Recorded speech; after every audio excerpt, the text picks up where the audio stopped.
thank God you pushed me to go out on that date because they're amazing. And now they're dating again.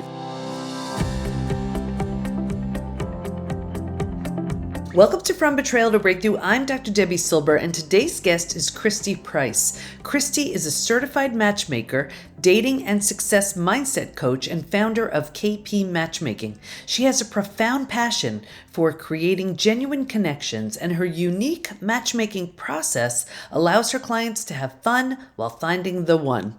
Kristi strives to help clients create a life they love and realize their personal power and self-worth. She's a big believer in loving yourself before you can love someone else. So, once you've healed from your betrayal, you may be ready to date. Need some help to get you out there? I'm having a conversation with certified matchmaker and dating coach Kristi to help you do just that. Join me for this conversation before you hit the dating scene. Here we go.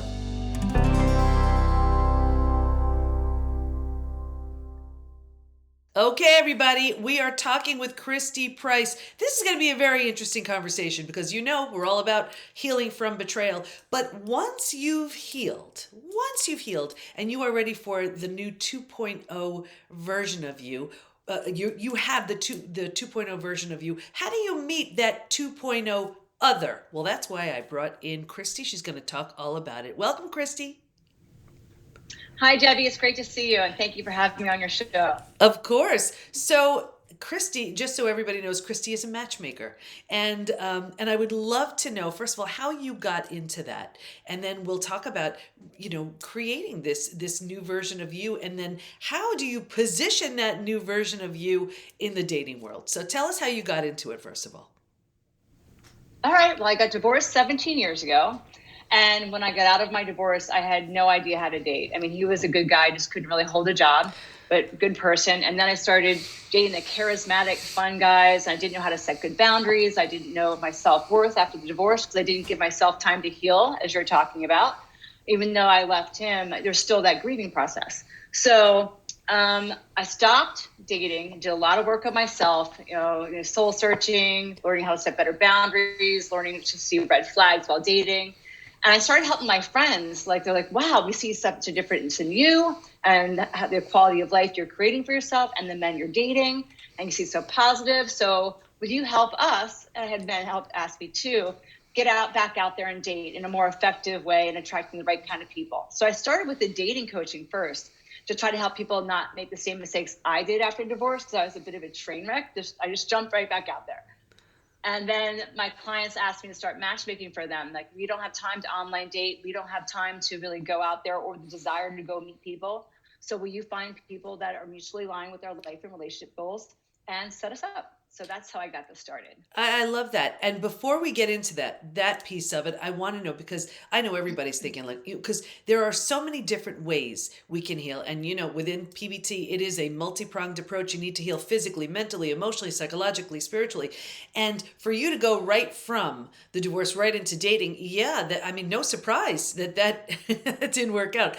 When you realized you needed to do some work to heal, what were some of the things that you did? Like, what worked? What didn't work?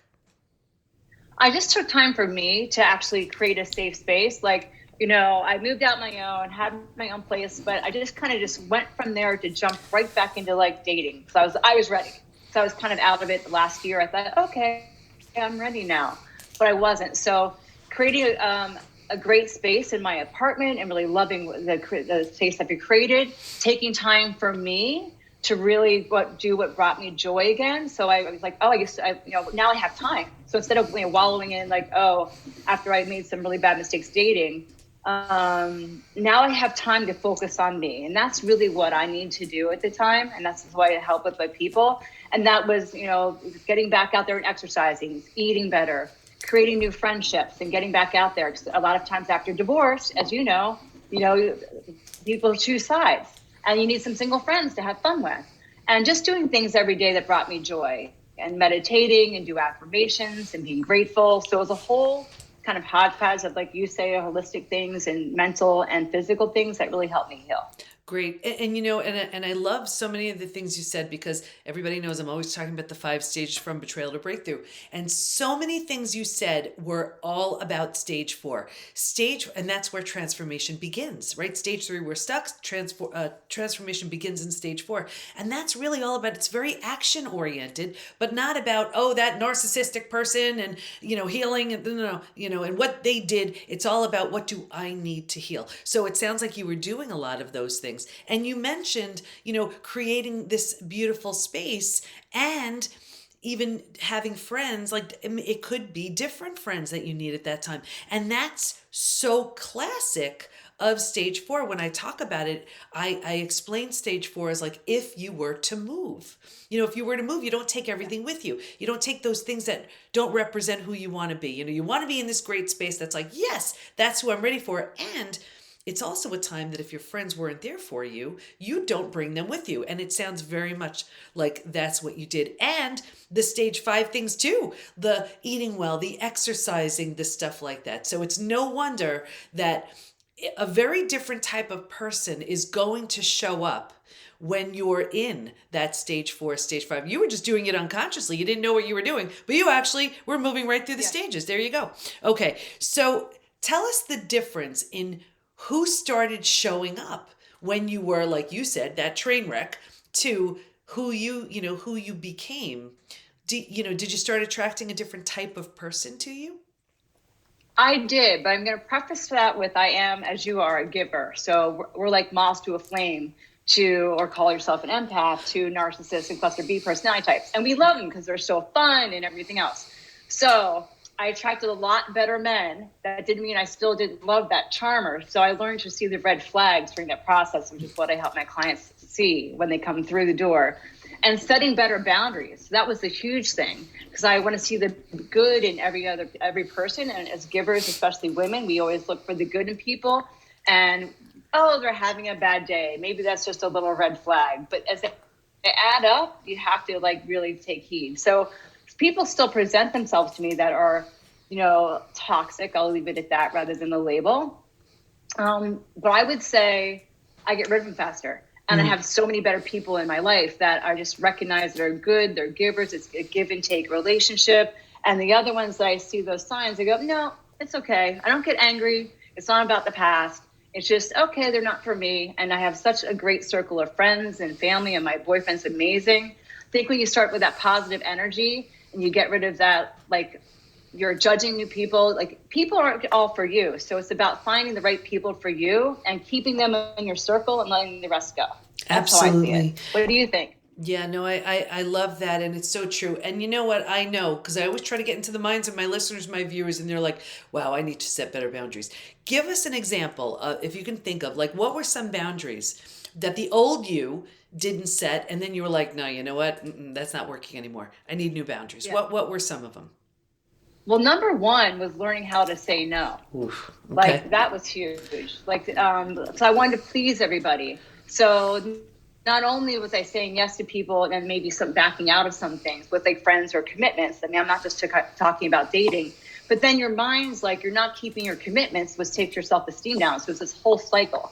So once I was able to say no, or, and set to things I didn't want to do or couldn't commit to because I didn't have the time to do, or just something I didn't feel like they were for me when I was dating. Like, there's just some energy. Like, we have to trust our gut. That we have an intuition for a reason.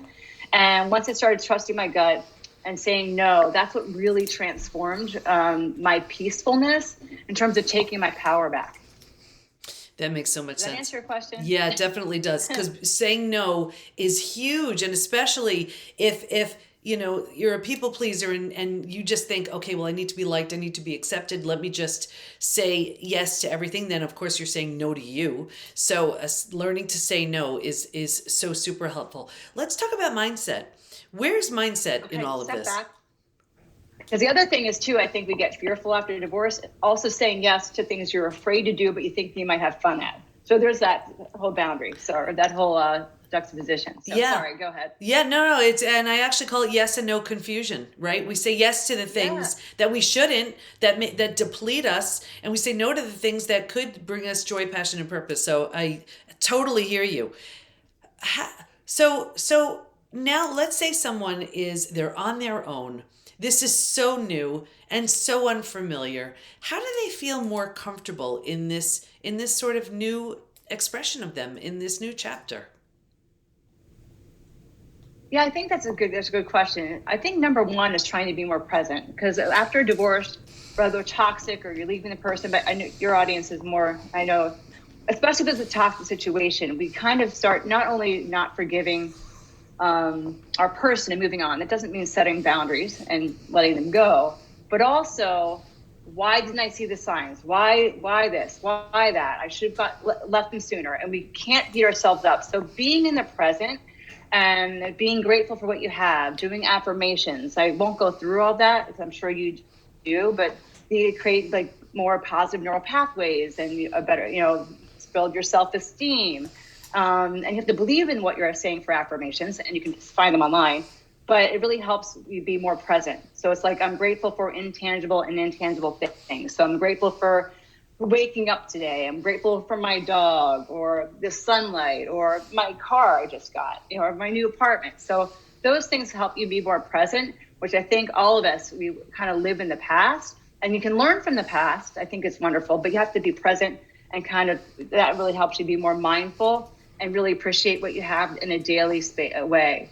And then just doing things that bring you joy. I know when I was married, I gave up some of the things, especially if you have kids, because I don't have kids. There's so much time. So like, this is your new chapter. If you reframe it, a narrative, like, okay, and you're going to have bad days, but like, I have all this time every other weekend, or to learn something new, or to get out of my comfort zone and travel on my own. So traveling on my own, and a lot of my clients, it just like opens a new horizon. So just enjoying your life now and creating that new chapter, I think. What do you think? I think that's great. I mean, I think we're so conditioned to like, I know I was raised where if you're having fun, you're not being responsible. And that's like the biggest crime. So I had to teach myself, wait a second, having fun is a good thing, and, Yeah. and I'm fun and I like having fun. So that was such a relearning. And when you have that opportunity, and I explain it with Betrayal too, it shatters and destroys the old you, the old relationship, the old everything. So you truly have an opportunity to create whatever it is you want. So why in the world would you create a version of you that felt unhappy or limited or stuck or something like that? Let's talk about being stuck, because that is classic stage 3 out of the 5 stages from betrayal to breakthrough. And stuck is where most people land and stay. What do you say to the person who's like, nope, I'm just, this is where I am. Life stinks. I'm just going to get through my day. Well, this comes from my success mind. It's, you have to actually take action. So we create our mindset, right? I mean, we'll go down different paths. Like, you start going down memory lane, but we can choose to change that. So there are a few things. There's one coach that I love called Mel Robbins. And we get in, it's for habit forming and everything. You like her too? I love her. And then, yeah, I love her. So if you count backwards, so you get stuck. I don't want to, I'm so depressed. I'm so upset about this, or beating myself up. And you're supposed to be going out on that walk that you planned that day, or doing something for fun. You can count back 5, 4, 3, 2, 1, and take action. It engages your prefrontal cortex, which helps you engage in action, so you can get yourself literally unstuck. So, and then just basically also planning, like the night before, write down so you can stay in line, like 3 to 5. It might be 2. Like, you might be so, if it's soon after your divorce, you're so beaten up, 2 things you want to accomplish that the next day. And make sure you get up and do those things. It'll make you feel so much better, so much more confident, and just keep every day. It's, patience with practice, and keep those, whether it's gratefulness, affirmations, doing 2 or 3 things on your goals for the next day, even how they're small, like to call a friend or go to a meetup group and meet new people. I think just you start to feel better about yourself when you keep your commitments to yourself. Even it could be so hard, but just try to do that. Well, and that's so important, because that's also in betrayal anyway. Self-trust is shattered. Right? Because the person we trusted the most proved untrustworthy, and we're like, well, if I can't trust that person, where was I? How did I not see? How did I not know? So we lose trust in ourselves. So keeping commitments to ourselves is one of the key ways of rebuilding trust. I love what you said about Mel Robbins too, the whole 5, 4, 3, 2, 1. The idea is it doesn't give you that time to talk yourself out of it. And I remember one of my mentors saying, and I've said this on many of the podcasts, that our gut knows, gets that intuitive hit. We know what's best. And then our mind talks us out of it. So the idea is you get that gut feeling, or you make that commitment. You give yourself that idea to do something. Don't give yourself time to talk yourself out of it. And here's where you need the right people around you to support it, because you can have the Ain't It Awful Club where they're just commiserating together. And if anything is going to keep you stuck, it's that group. Or there's the group that helps lift and inspire. So talk to us about friendships, and maybe friendships that, don't mention names, but maybe friendships you had in the past and friendships you have now that just inspire you to think differently, be different. That's a great question. So they say you're the average of the 5 people you spend the most time with, right? So if you're around a lot of negative people, it's going to drag you down, especially if you're trying to recover. And a lot of people, I shouldn't say a lot, but some people, if they're in an unhappy place, they like to feed off the drama. It feeds their soul, it makes them feel better. So my friends now, I don't do that. And I might sound callous, but my friends, it's a give and take. They may have rough times. I'm supporting them and vice versa, but they're positive people. So I have to surround myself, I think, as we should all, with positive people that are able to get unstuck when they get into situations and really help themselves with your guidance or a friend's guidance. And if they aren't that person and they're continually basically negative and trying to, dragging me down, because I'm an energy person, I really pull away. But it's rare that I get those people in my life. But it still does happen, as you know. Yeah. I mean, just because I believe what you put out, you attract. But just because you do that doesn't mean you're going to get toxic people or people that aren't your style. And I used to get angry. That's what that changed too. Way, way back. They're taking advantage of me, this or that. That little bit of a victim mentality, which is not me. But after my divorce, I felt that way because I was just depleting myself. I think once you take your power back and set your boundaries, it's just happier. And you just kind of see those people for who they are. And you go, not for me. You just kind of give your distance. I think that was the biggest thing that I have going now. Yeah, that's huge. And it's interesting because you said, it may sound callous. I don't think so at all. It sounds transformed. Because here's where you're being deliberate and intentional about who you want to spend your time with. Because you're right. If you're with people who are negative, pessimistic, judgmental, critical, how could that not affect how you feel, right? But on the other hand, if you're with people who just are supportive and doing big things, or just have a zest for anything, it's just so inspiring. And that's not to say that someone like that doesn't have a bad day or isn't going through a rough time. But you'll also notice that when they do, it's a very different experience. It's about the experience. It's not about them. It's about the experience they're going through. And yes, they may need support around it, and you're going to bring your best to it, but it's not where they perpetually live, in that negative, dark space. Very, very different. Yeah, they're resilient. They get out of it. So even if you or myself, there's going to be a day and I go, oh, there it is.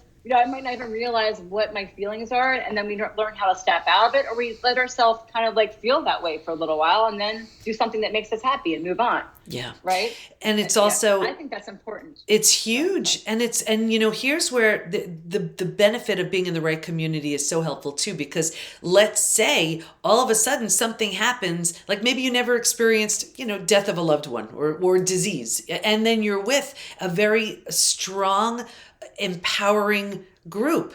And that's where you tap into the wisdom, because they've cleared that path already. So it's new for you. It's not new for them, but the tools and resources they may have used or tried to help them heal can really help you as well. I've found the friends I have now, first of all, I wouldn't have been able to be a good friend to them before my own healing and doing my own work. And it's just a whole different thing when you're with the right support. So, okay, I know everybody's dying to know. Tell us about matchmaking and what goes into that, and how do you know who to match up with who? And then I want to hear some success stories and also some stories maybe that didn't go well. So what I do for matchmaking is I meet with people for, I get to know what their life and relationship goals, their value systems, who they are, past relationships, politics, religion, hobbies. I'm not sure if I mentioned that. And then what they're looking for in a partner. So that's how we start. So we spend like a couple hours doing that, kind of getting to know each other. I work with my clients directly, so I really get to know who they are and make sure they're ready to be in a space for matchmaking. Like for what you do, you know that. So they might need to start with coaching first, or someone like you, or a therapist. So if they're in a good headspace for the matchmaking, they start working together. And then I introduce them to people that are fully vetted. It sounds really bad. Fully vetted, meaning I've done background checks. I met them in person or Zoom with them and have interviewed them to make sure they're also mutually aligned with the life and relationship goals of my client. And then I coordinate dates and send them out on dates. And then afterwards we follow up. So it's very much a high concierge process where everyone is screened and I know they're mutually aligned. Now, can I predict chemistry? No. So maybe the conversation might not be like sparking or something, but no one's really been like, oh my gosh, what were you thinking? Because I get to know my clients and I get to know the person I'm introducing them to. And most of the time I know both sides. Right. So it's fun. I really like it. And but it's interesting because you mentioned just different categories of things that you look into. Have you worked with someone where it was like the most unlikely twosome that you were like, I don't think with their habits and their preferences this would ever work, and it did? So I have had that happen because sometimes after people block themselves. So from future, they have a type in their head that is like, oh, they have to be this certain type and it may not work out. I try to do things that are similar interests. I work with active, positive-minded singles. Mm-hmm. So most of them are active. They may not have the same activity levels, but they get stuck with a certain type. So I've had several instances, just even the last couple years, last couple months, that people were like, oh, I see a photo, not me, because they're amazing, and now they're dating again. I've had that happen in the past too. Oh, well, it's not really my type, even after a first date. As you know, that rom-com stuff can be thrown out the door. It's really about, getting to know someone, creating that chemistry. We have to have chemistry with a person, but sometimes it doesn't happen on the first date. It could be an off day, they're nervous. So I asked them to go out on another couple of dates and then see how it goes from there. And then they're like, oh, it clicked. Sometimes it doesn't, but many times it does. Wow. Okay. That's a good question. Yeah. So it's really about staying open-minded. I mean, isn't that a good way to be in life anyway? When we go in with a certain expectation, we're just closing ourselves off to so much, where instead, if we're open and we may be very surprised. And here's one thing, just coming from the betrayal space. So often people are attracted to, let's say they were dating a narcissist or married to one and came from a family of narcissists. They may be attracted, again, let's face it, they're very charming, but it's also so familiar. So here's where familiar is not a good thing.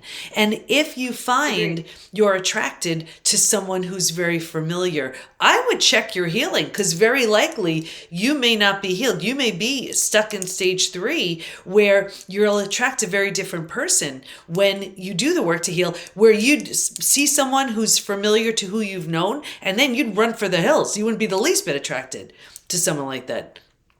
To your point, that's why I started being like, whoa, what's happening? So I had very good relationships up until abandonment issues for my father, all that. But I had good relationships. And when I got divorced, it was like narcissist after narcissist after narcissist. And I was like, all right, I need to take a step away. Because I was looking, I love that fun guy who's a polar opposite of my ex-husband. I was like, this is so fun. And then it's not so fun when the switch goes off. Yeah. So that's a really, really good point. And I was attracted to that for a while before I started this business, and was like, oh, now I'm getting it. Yeah. So I now go for the opposite, like not that like, please, great, very charismatic, over the top. Well, I love you now, and build a future on the third date. Yeah, and that's it. We will keep getting, people have heard me say this, we will keep getting opportunities in the form of people to teach us those lessons that we have yet to learn. And it gets louder and louder and louder until you pay attention. And it sounds like you got that. So talk to us about trust and trusting again after divorce. I think that's a tough one, especially after people have been, in traumatic relationships. But number one, it's about, like you said, taking the time for yourself, building a joyful surrounding. This is your next chapter, and trusting yourself is key before you can trust somebody else. So that's big. And then also being able to be vulnerable, trusting yourself that you'll make the right decisions. And if you don't, it's not the end of the world. You can kind of get out of it when you're dating, right? You're going to meet some people that might be your style, but then seeing the rose red flags and being kind to yourself and like, okay, I see that this was not the right kind of person. So on the next guy, moving on, I'm proud of myself for being able to move on from this person and moving on to the next person. So I think trusting yourself, and then the process, because dating can be tough. You're going to meet different people, but really being true to yourself and your gut when you're feeling that offness. Why am I feeling this? Not just jumping right into a relationship. They need to prove themselves. Like I don't think you should block yourself, but trust isn't thrown blindly to the wind. It's about a process and getting to know somebody. That's what I feel. And it takes time. And you know what was so great about what you said? Knowing that you can get out of it if you need to. That's a self-trust thing, because that shows I trust myself that if I put myself in a situation that isn't the best for me, I know I can do something to change it.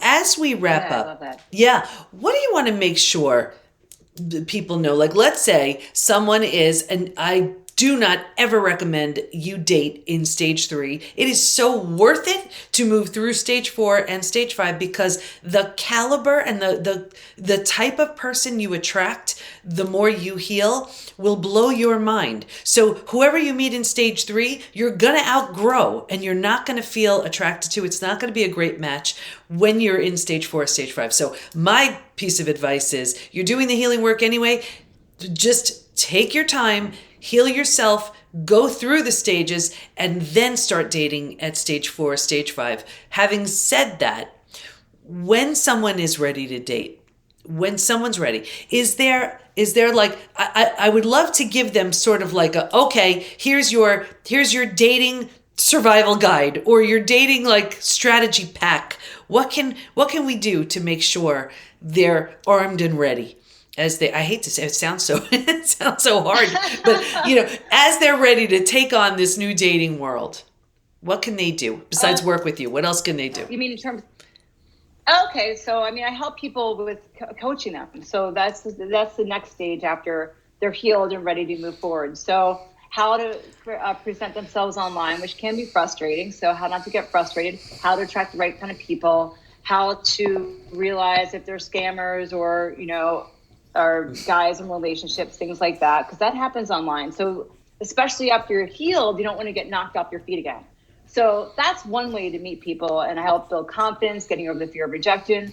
My main thing now, especially after COVID, is to get out and go to singles events, things like that. They're online singles events that are a little safer because you can actually see people and kind of get to know them. There's a background check, so I highly recommend. I do that with all my clients and people they meet, because if you're coming out of a toxic relationship, you want to make sure that person doesn't have a criminal record or other things. So it's about being safe. So you don't want to waste your time on the wrong people. So I help them with that, and then where to go to meet the right kind of people. Like, as you're healing, it sounds like at the stage 3 or 4, I'm just learning your stages. Go to a hiking group, go to a reading group if that's your thing. You're building your friends. You might meet someone that's amazing. So I kind of help them navigate where they should go and what works for them from here. I love that. Okay. And it's really true. It's like you can't be really surprised if you go to a bar and you're like, wow, everybody's drinking, and you're wondering if that's not what I'm looking for, why am I here? So you want to go to the place where people are doing things that you want to do. What do you want to make sure everyone knows as we wrap up? A word of advice, a word of caution. What do you want them to know? Okay. The main thing is be true to yourself. Like if you don't love yourself, how is someone else going to love you at the level that you really want? So that's such a cliche term, but own you. Like celebrate who you are as an individual. Love yourself. Embrace your new life. Embrace your daily activities. And that's huge. Once you start really loving yourself and loving the life you've created, then you start attracting the right kind of people. And you know how you want to feel when the wrong ones come into your life too. Your gut will be like, oh no. So number one is to love yourself first and create a life that you love, and then the rest follows. I think that's so great. And you know why it's so great? Because eventually the real you is going to emerge anyway. And then if you were just not being honest and authentic about who you are, and then it comes out later on, the person's like, wait a second, who are you? So you may as well be yourself starting off so there are just no surprises and you can just share your wonderfulness with the person who's worthy and deserving of that 2.0 version of you. So Kristi, where do we go to learn more about you and the great work you do? Thanks. It's kpmatchmaking.com. They can schedule a free 20-minute consultation. You can give me a call, email. So everything's on there. I'm always available for any questions or to help people get out there and date again and value who they are and just have fun with it. That's the main thing. You have to have fun. Yeah, that sounds so great. Remember, everybody, no dating at stage 3. Get yourself through stage 4 and 5, and then you have my seal of approval. So, Kristi, I want to thank you so much for your time and your attention and your wisdom. I know it's going to help so many people navigate dating after relationship endings or divorce. So, thank you so much. Thank you for having me. It's been a great pleasure.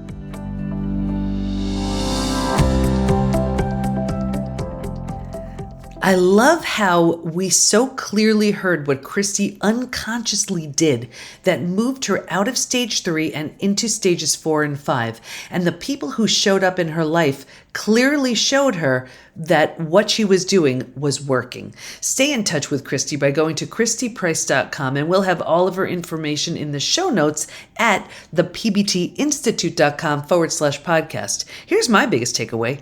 An important part of healing is redefining boundaries. And for Kristi, it was learning to say no and instead trusting her gut. Remember, healing involves changing what wasn't working. So if you were a people pleaser, pleasing everyone but yourself, before you hit the dating scene, get your yeses and nos clear so you honor yourself and what you want. And think about it. It's so important because if you don't, eventually you'll only be resentful and the relationship wouldn't be what you want. So best to be clear with yourself and others at the beginning. I'm going to see if we can get Kristi to be one of our certified coaches. How cool would that be to have a matchmaking coach within PBT? Just another amazing reason to join us in there to do all that healing that you need to become your 2.0 version. And if it's a fit, meet another 2.0 version, worthy and deserving of you.